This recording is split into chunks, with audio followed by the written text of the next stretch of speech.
David Berkley QC is our main speaker this evening, and this is the more serious part of the evening. David Berkley QC was born in Salford and educated at Manchester Jewish Grammar School. Thereafter, he obtained a law degree from Manchester University. He was called to the bar in 1979, appointed a QC in 1999, a deputy district judge in 2000, and a civil recorder in 2001. David has been advising and representing clients in business disputes for more than 30 years and has a substantial legal practice in London and across the UK. He deals with disputes in commercial litigation, banking and employment. He's also dealt with complex legal disputes in the entertainment industry. His notable clients include the Stone Roses Management, and I'm sure you've all heard of the Stone Roses. If you've not heard of the Stone Roses, he's also acted for Gary Barlow. You've all heard of Gary Barlow, haven't you? Yes. David has been the head of his chambers in London, 3 BP barristers since 2019. In the Legal 500 book of recommendations, it states he is calm, collected and a measured barrister. And another recommendation says he's a very nice chap and an eloquent speaker. David has a long-held strong interest in interfaith dialogue and regularly does presentations on Muslim and Jewish issues, often my co-chair, Mohammed Amin. He helped to draft our forum's constitution back in 2000. He's a current member of our executive and actually has the distinction of being the very first barrister I ever instructed in about 1982. So without further ado, David Berkley QC. Thank you very much indeed, Heather, and good evening, everybody, and Chanukah Sameach, happy Chanukah to you all. And I say to everybody because it so happens that Chanukah is one of the most external of Jewish festivals. As you know, a lot of the Jewish festivals take place in the home. They're often quite parochial and they're domestic. But as many of you who live in Manchester or Salford will have seen for yourselves, the Chanukiah, the menorah, the lights of Chanukah are projecting into the streets. And it is very much, therefore, part of the public space. And it's increasingly so as the Jewish communities around the world have grown in confidence. So it's not just in Israel, but it's in all the diaspora communities that the Jewish communities are tonight celebrating what is the 6th night of Chanukah. It's an 8-night festival. And I'm going to tell you a little bit about it. And then we're going to have the ceremony of lighting my personal menorah here in my home. Thank you very much indeed, Heather, for your generous and warm introduction. Your misplaced confidence in me many, many years ago appears to have worked. And can I just say that there was one small piece of detail that I want to correct you upon, only because it's relevant to tonight. And that is that I regret I wasn't born in Salford. I was born on Mount Carmel in Haifa in Israel. That's where I was born. And I am therefore a dual national, being proudly British and also an Israeli. Point that out because it may be relevant to something I'm going to say in a moment. Okay, so I'm going to share my screen with you and I hope this is going to work. So give me a moment and let's see. Okay, I think it has worked. And let me go to the slideshow. Okay, so I've been given, I think, just under 10 minutes to say something, an introduction to this festival of Chanukah. And I'm trying to put it into as much perspective for everybody as possible, because it has significant historical roots, which is relevant to contemporary Jewish life as well. So can I begin with this slide? I don't know whether anybody recognizes what this is a photograph of. You can unmute yourself to answer if you wish to. It'll make my job easier if you do. Anybody hazard a guess as to what that is? Well, you can see that it does include a menorah, doesn't it? It includes something similar to this, which we're going to be lighting in a moment. This is my menorah, and you can see the picture that there is a menorah there. And that menorah, the one that you're looking at now on this screen, is actually the menorah, the actual candelabrum that was in the temple, in the second temple in Jerusalem. And on the destruction of the temple, it was taken away by the Romans. And this is the contemporaneous record of that event, namely the sacking of Jerusalem in the year 70 of the Common Era, 70 AD or 70 CE, when the second temple was destroyed by the Roman emperor and was taken, the articles from the temple were removed, including the menorah, including the candelabrum. Now, where is this picture taken? Anybody guess? It's not taken in Jerusalem. I think it's taken in Rome. It's taken in Rome. It's actually the triumphal arch that Titus built to commemorate that event. So as I say, that is a contemporaneous record of the sacking of Jerusalem, the destruction of the temple, and bringing to an end centuries of Jewish sovereignty in the Holy Land, where there was a temple, temple service, a priest, a king, a Sanhedrin, which was the judiciary, and all that came to an end in the year 70 AD. Now let me transport you to 1948 and to the establishment of the modern state of Israel. Now, what is the emblem of the state of Israel? Anybody want to guess what that is? The Star of David. It's not. That is not the emblem of the state of Israel. It may be what's on the flag, but if I'm going to show you the official seal of the state of Israel, that is the symbol, that is what stands in the court behind the judge's head. That is what the president of the state of Israel has as his seal, and that is what appears on the banknotes of the state of Israel. In other words, the official symbol of the state of Israel is the menorah. And you recognize that menorah? It's the same menorah that we saw on Titus's arch.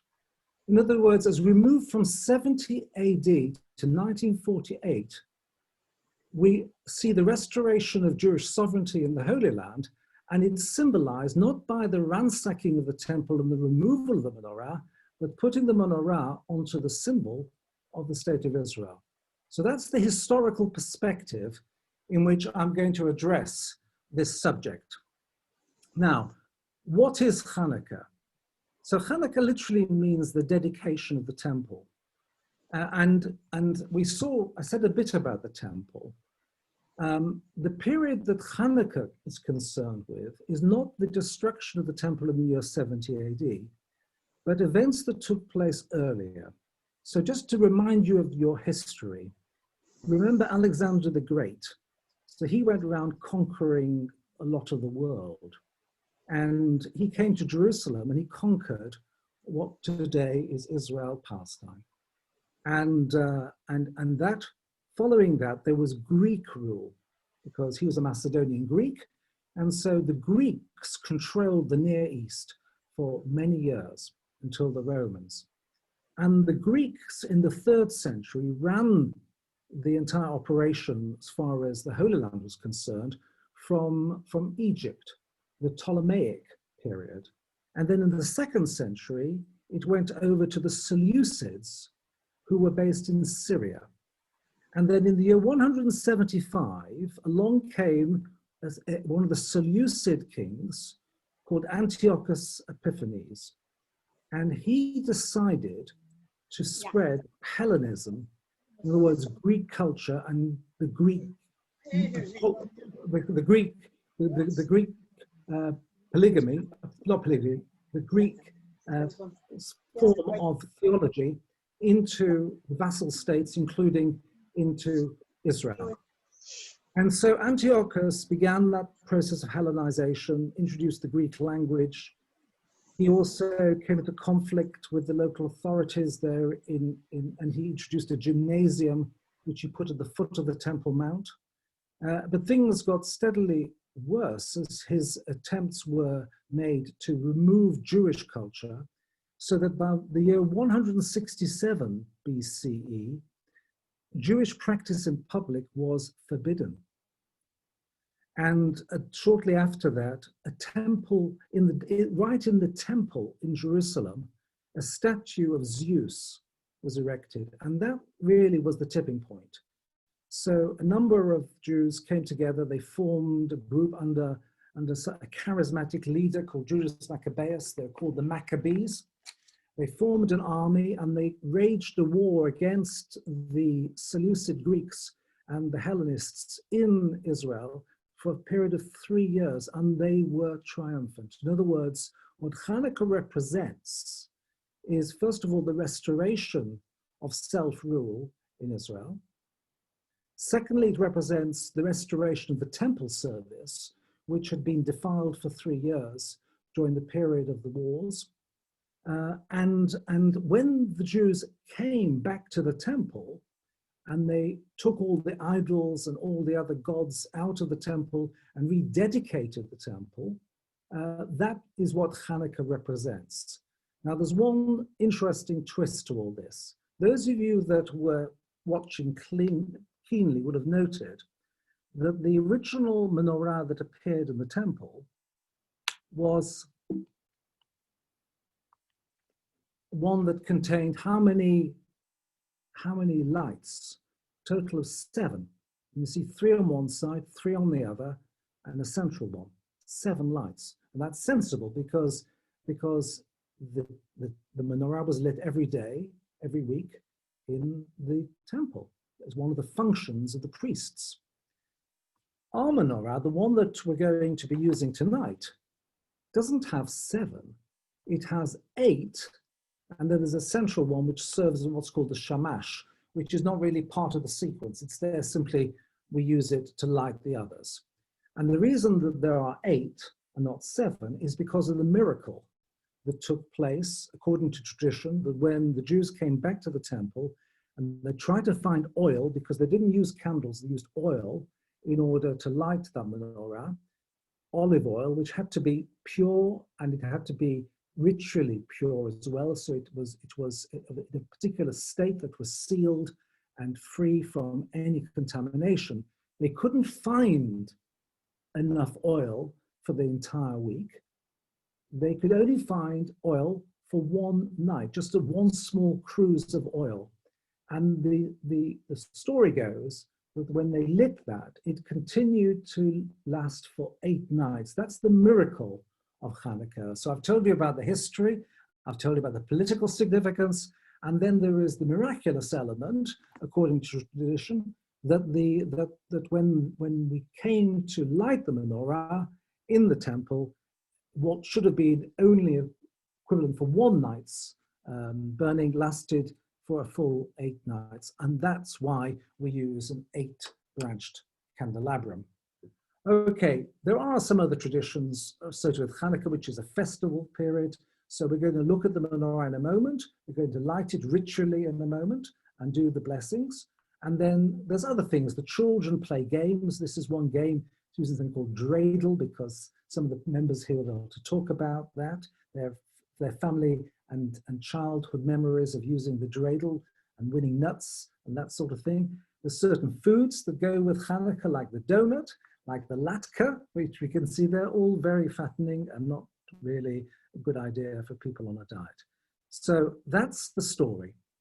That's all I'm going to say now, because we're going to go ahead and we're now going to light the menorah. So with the wonders of Zoom, I'm going to turn this around and hopefully you'll be able to join me in this. And if there are people who want to, we're going to later on be, I think, singing the song that goes with this. So I won't sing it myself, which is just as well. But let me just say the blessings in any event. So, okay. So I'm lighting what's called the shamash, which, as I say, is not one of the sequence. That's going to go into the candelabrum later. And I'm now going to say the first of the two blessings that we recite. So the first blessing is really to bless God for giving us the commandment of lighting the menorah. And the second blessing is going to thank God for the miracles that he did for us in those days and also in our time. So the first of the blessings, I'm just going to tell you it in English first. Blessed are you, Lord our God, King of the universe, who has made us holy through his commandments and has commanded us to light the Chanukah lights. That's the first of the blessings. I'm going to say it now in the Hebrew. Baruch atah Adonai, Eloheinu melech haolam, asher kiddushanu b'mitzvotav, v'tzivanu lahadlik ner shel Chanukah. Now the second of the blessings is to thank God for the miracles that he did then, and typically Jewish, not that only he did then, but what he does for us now. So again, these are the ancient blessings, but I'm going to translate them into English now. Blessed are you, Lord our God, King of the universe, who performed miracles for our ancestors in those days and at this time. That's the blessing. Now I'm going to say it in the Hebrew.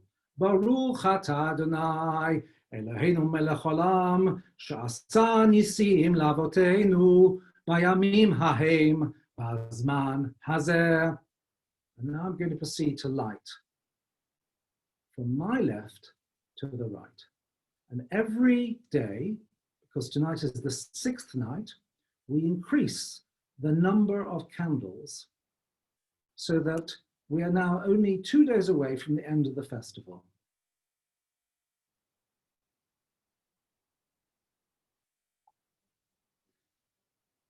And I'm going to finish, because I've probably said more than enough now, by telling you what the words are that the observant Jews now say immediately following the lighting of this menorah. And this is a text that itself goes back 1,000 years. So it will be interesting to see how that is expressed. I'm going to only read it in English, and it won't take very long, but it encapsulates everything we need to know. It says, we light these lights. I'm reading now from the Jonathan Sacks translation. We read these lights because of the miracles, deliverances and wonders you performed for our ancestors through your holy priests. Throughout the 8 days of Hanukkah, these lights are holy, and we're not permitted to make any other use of them except to look at them, that we may offer thanks to your name for your miracles, your deliverances, and your wonders. And that really concludes the service, and the rest of it is going to be musical, because that's what the families do, they then burst into song.